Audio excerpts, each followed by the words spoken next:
तो कहानी शुरू होती है एक जगह से जहाँ पर हम बहुत सारे ड्रग जैसे कि कोकेन सबको बनते हुए देखते हैं। अब ये सारी ड्रग कार से एक जगह पे जा ही रही होती है कि तभी वहाँ पर एक बाइक की गैंग आती है और वो सारी ड्रग को चुरा लेती है। और इसके बाद हम इसी बाइक की गैंग को कई दूसरे क्राइम करते हुए भी देखते हैं, जैसे कि चेन स्नैचिंग, मर्डर, ये सब कुछ। यहाँ पर ड्रग कौन लेकर के आ रहा है, इसके लिए उन्हें फोन से जाकर के एक वॉल पे बने हुए ग्राफिटी को स्कैन करना होता है और यही इनका कोड होता है। स्कैन करने पर उन्हें उस आदमी का नाम और कोड दोनों ही पता चल जाते हैं और इसके बाद ही ये लोग चोरी करते हैं। और ये ग्राफिटी हमेशा जितनी बार भी कोकेन लाई जाती है उतनी बार बदल दी जाती है और पुलिस को इन कोकेन को चुराने वाले लोगों की तलाश होती है।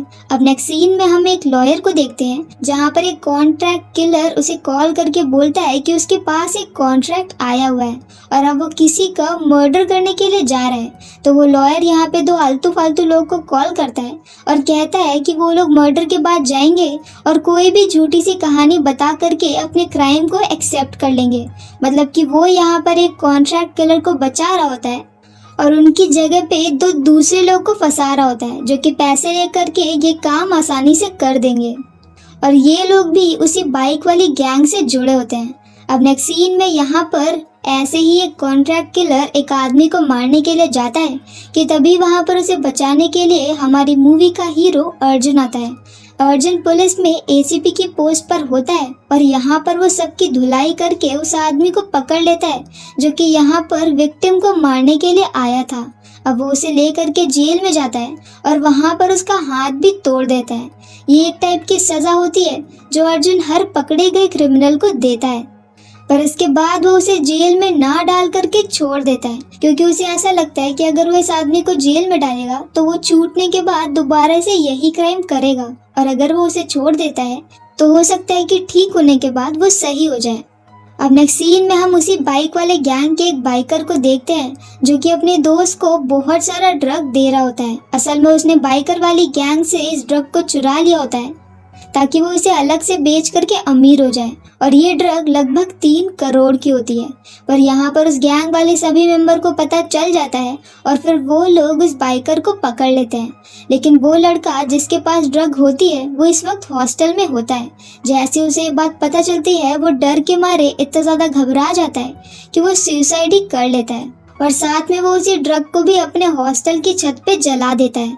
ड्रग जलाने की वजह से वहाँ पर सारा धुआं फैल जाता है और हॉस्टल के बहुत सारे बच्चे एक साथ ही बेहोश रहते हैं। अब यहाँ पर ये सारी बात पता चलने पर पुलिस आती है और इस केस को अर्जुन लीड करता है। यहाँ पर उसे उस सुसाइड करने वाले के हेलमेट में से 2-4 स्लिप्स मिलती है जिसे लेकर के वो पता लगवाता है तो उसे पता चलता है कि ये स्लिप एक ज्वेलरी शॉप की है। असल में ये लड़का चेन स्नैचिंग भी करता था और वो यही ज्वेलरी शॉप में जाकर के आधे प्राइस में उस गोल्ड को सेल करता था और छत पर उन्हें ड्रग भी मिलती है। अर्जुन समझ जाता है कि सबका आपस में कोई रिलेशन होता है। अब यहाँ पर उससे मिलने के लिए सोफिया आती है जो कि फॉरेंसिक डिपार्टमेंट में काम करती है। पूरी मूवी में इसका बहुत ही यूजलेस सा रोल है। अगर ये नहीं भी होती तो भी फिल्म की स्टोरी पर कोई भी असर नहीं पड़ता। यहाँ पर वो सोफिया से बोल करके पता करवाता है कि यहाँ पर चेन स्नैचिंग, ड्रग की स्मगलिंग और मर्डर ये तीनों ही क्राइम आसपास ही होते हैं और अर्जुन को ये बात क्लियर हो जाती है कि सबके पीछे कोई एक ही गैंग है। और ये बात वो जाकर के अपने सभी सीनियर्स को बताता है तो उसमें से 2 सीनियर ऐसे होते हैं जो उसकी बातों का मजाक उड़ाते हैं। पर थोड़ी ही देर बाद एक और मर्डर हो जाता है और इसी के साथ अर्जुन की बताई हुई थ्योरी बिल्कुल सही होती है और अब यहाँ से इस केस को अर्जुन ही लीड करने लगता है। अब नेक्स्ट सीन में हम अर्जुन को घर पे देखते हैं जहाँ पर उसका भाई आशु उसके पास आकर के बोलता है कि अगर वो कोई कंसेंट लेटर लिख दे तो उसकी आराम से जॉब लग जाएगी। असल में आशु ने बीटेक किया होता है पर अभी तक सभी बीटेक वालों की तरह उसकी भी जॉब नहीं लग रही होती है। पर अर्जुन एक बहुत ही ऑनेस्ट कॉप होता है तो वो उसे साफ साफ मना कर देता है। और अब नेक्स्ट सीन में हम मूवी के मेन विलन को देखते हैं जिसे सभी लोग बॉस बोलते हैं तो हम भी इसे बॉस बोलेंगे। यहाँ पर बॉस एक बहुत ही अच्छा बाइकर होता है और उसे इसी बात का बहुत ज्यादा घमंड होता है। बॉस के अंडर बहुत सारे लड़के काम करते हैं और उन्हीं बाइकर्स की हेल्प से वो अपनी इस पूरी गैंग को चलाता है। बॉस की एक वेबसाइट होती है जिसका नाम होता है सैटर्न स्लेव और इस वेबसाइट के थ्रू ही वो अपने सारे काम करता है और उसके किसी भी मेंबर ने आज तक उसका चेहरा नहीं देखा होता है। यहाँ दूसरी तरफ पुलिस मिलकर के कॉलेज के बहुत सारे लड़कों को पकड़ लेती है और उससे पूछती है कि वो लोग ड्रग कहाँ से लेते हैं। वो लोग बता देते हैं कि बाइक पे कुछ लोग आते हैं और उनके बोलने पर उन्हें ड्रग दे देते हैं। अर्जुन को यहाँ पर अपनी इंटेलिजेंस से पता चलता है कि यहाँ पर एक डार्क वेब है जिसकी हेल्प से ही सारे ऑर्डर्स लिए जा रहे हैं। तो अर्जुन यहाँ पर एक प्लान बनाता है। वो शहर के सभी सीरियल किलर्स की फोटोज निकालता है और उसमें से जो उसे सबसे ज्यादा लग रहा होता है कि वो कॉन्ट्रैक्ट ले लेगा, उसे वो अपने ही 2 लेडी ऑफिसर्स को मारने का कॉन्ट्रैक्ट देता है। कॉन्ट्रैक्ट देते ही वो किलर जल्दी से फोटोज को डार्क वेब में भेज देता है ताकि बॉस के आदमी यहाँ पर उसके लिए उन लोग को ढूंढ सके जो उसके क्राइम के बदले में जा करके अपने क्राइम को एक्सेप्ट कर लेंगे। पर अब यहाँ पर क्योंकि अर्जुन की पूरी टीम लगी होती है तो वो लोग जल्दी ही उनके सिस्टम को ट्रेस कर लेते हैं और उन्हें पता चल जाता है कि इनका बॉस कहाँ पर है। जैसे ही ये बात बॉस को समझ में आती है वो तुरंत ही उस बिल्डिंग को ब्लास्ट कर देता है और वहाँ से भाग जाता है। पर भागते हुए कैमरा में उसकी हल्की सी फोटो कैप्चर हो जाती है और इसी की हेल्प से अर्जुन उसका स्केच बनवाता है। अब अपना स्केच टीवी पे देख करके बॉस को बहुत ज्यादा गुस्सा आता है और वो तुरंत ही अपने बेस पे अपने सभी आदमियों को मिलने के लिए बुलाता है। यहाँ पर जब सभी लोग आते हैं तो वो देखते हैं कि इसमें से कुछ कॉप्स हैं, कुछ लॉयर्स हैं, कुछ किलर्स हैं और ये सभी लोग एक ही आदमी के लिए काम कर रहे हैं। पर अब यहाँ पर बॉस आकर के सबको मरवा देता है क्योंकि सबने उसकी शक्ल देख ली है। और इसके बाद वो अर्जुन के सिस्टम पे उसे कॉल करता है और उससे बात करता है। वो उसे चैलेंज करता है कि कल भी वो सारे ही काम होंगे जो रोज ही उनकी गैंग करती है और अगर वो रोक सकता है तो रोक ले। अर्जुन भी इस चैलेंज को एक्सेप्ट करता है और पूरे शहर में पुलिस को फैला देता है। यहाँ पर बॉस अपनी बाइक से उसी लड़की को मारने के लिए आता है जिसका कि कॉन्ट्रैक्ट किलर को दिया गया था।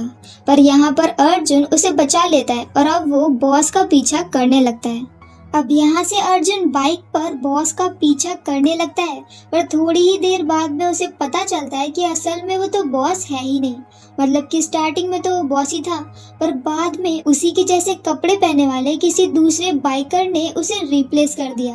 और अब हम रियल बॉस को देखते हैं जो कि एक ट्रक की वैन के पीछे चल रहा होता है और उसे चोरी करने वाला होता है कि तभी वहाँ पर पीछे से अर्जुन आता है। असल में वहाँ पर जो बॉस के पीछे भाग रहा था वो भी अर्जुन नहीं होता है और अर्जुन को उसके प्लान का बहुत पहले से ही अंदाजा हो गया होता है। यहाँ पर अर्जुन सबको पीटता है और फाइनली वो बॉस को पकड़ लेता है। नेक्स्ट सीन में वो बॉस को लेकर के जेल में आता है जहाँ पर वो बॉस बहुत ही ज्यादा इनोसेंट सा बिहेव करता है और कह देता है कि उसका लीडर कोई और है। और तभी वहाँ पर एक कॉल भी आता है जिससे ये भी प्रूव हो जाता है कि वो लीडर नहीं है और यहाँ पर जिसे लीडर की तरह पे लेकर के आया गया होता है उसका नाम होता है आशु और वो होता है अर्जुन का भाई। अब अर्जुन को देख करके बहुत ज्यादा बुरा लगता है पर दूसरे ऑफिसर्स के फोर्स करने पर उसे अपने ही भाई का हाथ भी तोड़ना पड़ता है क्योंकि ये तो उसका ट्रेडमार्क होता है। और अब यहाँ पर पुलिस सारे कोकेन को एक जगह पे जमा कर लेती है ताकि कोर्ट के ट्रायल में उन्हें कोई भी प्रॉब्लम ना हो। और अब यहाँ पर आशु और बॉस का कोर्ट का ट्रायल होने वाला था। जब ये लोग वैन से कोर्ट की तरफ को जा रहे थे कि तभी वहाँ पर पीछे से बहुत सारे बाइकर्स आते हैं और वैन के ऊपर अटैक कर देते हैं। यहाँ पर अर्जुन बहुत ज्यादा कोशिश करता है, उसके बाद भी वो बाइकर्स बॉस को वहाँ से निकाल लेते हैं और अब आशु भी उसी के साथ चला जाता है। जब अर्जुन यहाँ पर वापस आता है तो उसके सीनियर ये बोलते हैं कि क्योंकि उसका भाई ही क्रिमिनल था इसीलिए उसने जानबूझकर उन्हें जाने दिया और ऐसा बोल करके वो उसका डिमोशन कर देते हैं। और अब अर्जुन एसीपी से वापस से इंस्पेक्टर बन जाता है और उसका ट्रांसफर भी एक ऐसी जगह पे करवा देते हैं जो कि बहुत ही ज्यादा बेकार होती है। और यहाँ पर उसकी जगह पर जो नई एसीपी आई होती है वो होती है सोफिया। पर अब भी अर्जुन इस केस को नहीं छोड़ता है और सोफिया भी उसकी हेल्प करती है। और यहाँ पर अर्जुन उन्हीं के बाइक वाली गैंग में से एक मेंबर को ढूंढ निकालता है और अब जब वो उससे बात करता है तो मेंबर उसे बताता है कि बॉस ने जानबूझकर आशु से दोस्ती की और धीरे धीरे करके उसे ऐसा समझाने लगा कि उसका भाई और फैमिली कोई भी उससे प्यार नहीं करता है और पैसा ही सब कुछ है। और आशु भी उसके झांसे में आने लगा और अब वो उसी की तरफ को चला गया है। यहाँ पर वो उसे ये भी बताता है कि सारी बाइक्स को यूज करने के बाद बॉस उसे एक तालाब में फेंकवा देता है तो अर्जुन अब उसी तालाब से सारी बाइक्स को बरामद कर लेता है और यहाँ से एक बार फिर से ये केस उसी को दे दिया जाता है। यहाँ पर पुलिस के अंदर 2 कॉप भी होते हैं जो कि बॉस के साथ मिले होते हैं और अभी तक वो सारी इन्फॉर्मेशन बॉस को दे रहे थे और उसी के साथ काम कर रहे थे, पर अब अर्जुन को उनके ऊपर शक हो जाता है। अब अर्जुन यहाँ पर ये फेक न्यूज़ फैला देता है कि वो सारे कोकेन को जलाने वाले हैं। अब क्योंकि कोकेन बहुत ज़्यादा महंगा होता है तो उसे पता होता है कि बॉस उसे चुराने की कोशिश ज़रूर करेगा, पर दूसरी तरफ यहाँ पर बॉस का कुछ और ही प्लान होता है और यहाँ पर वो आशु को ढाल बनाता है। वो कहता है कि उसकी माँ अगर यहाँ पर आ जाए तो वो सभी लोग बच जाएंगे। आशु भी उसकी बातों में आ करके बेवकूफ़ों की तरह अपनी माँ को ही कॉल कर देता है और अब वो लोग हॉस्पिटल में जा करके उसकी माँ और उसकी फैमिली को भी किडनैप कर लेते हैं। और अब यहाँ पर बॉस का प्लान होता है कि वो उसकी पूरी फैमिली को मरवा देगा और अर्जुन को भी मार देगा और फिर सारा इल्जाम आशु के ऊपर डाल देगा। बाद में उन्हीं में से एक कॉप ये बोलेगा कि वो कोकेन को लेकर के जलाने जा रहा है और ऐसा बोल करके वो कोकेन ले जा करके बॉस को दे देगा, पर अर्जुन को इस बात का शक हो जाता है और अब वो प्लान बनाता है कि वो खुद ही जा करके कोकेन को चुरा लेगा। और अब वो बाइक पे बैठ करके कोकेन चुराने के लिए बिल्डिंग के अंदर जाता है जहाँ पर पुलिस की काफी ज्यादा सिक्योरिटी होती है और यहाँ पर बहुत ही ज्यादा अनरियलिस्टिक तरीके से वो बाइक पर ही बैठे बैठे इतने सारे कोकेन को चुरा करके ले भी आता है। अब पूरी पुलिस फोर्स उसका पीछा करने लगती है और वो लोग उसी वैन के पीछे लग जाते हैं जिसके अंदर कोकेन होता है, पर आगे जाके पता चलता है कि उसके अंदर तो सोफिया है और अर्जुन वहाँ से बाइक लेकर के अलग ही भाग गया है। दूसरी तरफ यहाँ पर जब सारी फैमिली बॉस के सामने आ जाती है तो वो आशु को भड़का देता है और उसके हाथ में एक गन देता है और कहता है कि वो अपनी ही माँ को शूट कर दे, पर आशु यहाँ पर अपनी माँ को शूट करने के बजाय बॉस की गर्लफ्रेंड को ही शूट कर देता है और इसके बाद उसकी पूरी फैमिली को और उसे रस्सियों से बांध करके टांग दिया जाता है। अब यहाँ पर अर्जुन आता है और अर्जुन और बॉस के बीच में जबरदस्त फाइट होती है जिसके एंड में बॉस जाहिर सी बात है हार ही जाता है क्योंकि वो विलन है और अब अर्जुन बॉस को भी रस्सी से टांग देता है। साथ ही में अब तक उसकी टीम ने उसकी वेबसाइट को भी हैक कर लिया होता है और वेबसाइट को हैक करके वो सभी बाइकर्स को ऑर्डर देता है कि वो सभी लोग उसी जगह पे आ जाए जहाँ पर इस वक्त वो बॉस होता है। यहाँ पर पुलिस भी आ जाती है और अब तक पुलिस को ये भी पता चल गया था कि उनके डिपार्टमेंट में से 2 लोग बॉस के साथ मिले हुए हैं। यहाँ पर पुलिस आकर के सबको पकड़ लेती है और अर्जुन और उसकी पूरी फैमिली फाइनली बच जाते हैं। अर्जुन को अपनी पोजीशन वापस मिल जाती है और सभी लोग बहुत ज्यादा खुश होते हैं और अर्जुन उन बाइकर्स को जो कि ड्रग एडिक्ट भी होते हैं उन्हें समझा करके अपनी फैमिली के पास वापस से मिला देता है और इसी हैप्पी एंडिंग के साथ ये मूवी यहीं पर खत्म हो जाती है। इस मूवी में एक्शन सीन काफी अच्छे थे पर स्टोरी लाइन उतनी भी ज्यादा अच्छी नहीं थी और सोफिया का मूवी में बिल्कुल भी इम्पोर्टेंस नहीं होता है। तो अगर आपको हमारा एक्सप्लेन पसंद आया हो तो प्लीज़ मेरी वीडियो को लाइक करें, शेयर करें और मेरे चैनल को सब्सक्राइब करें। तो मिलते हैं नेक्स्ट वीडियो के साथ। Bye bye.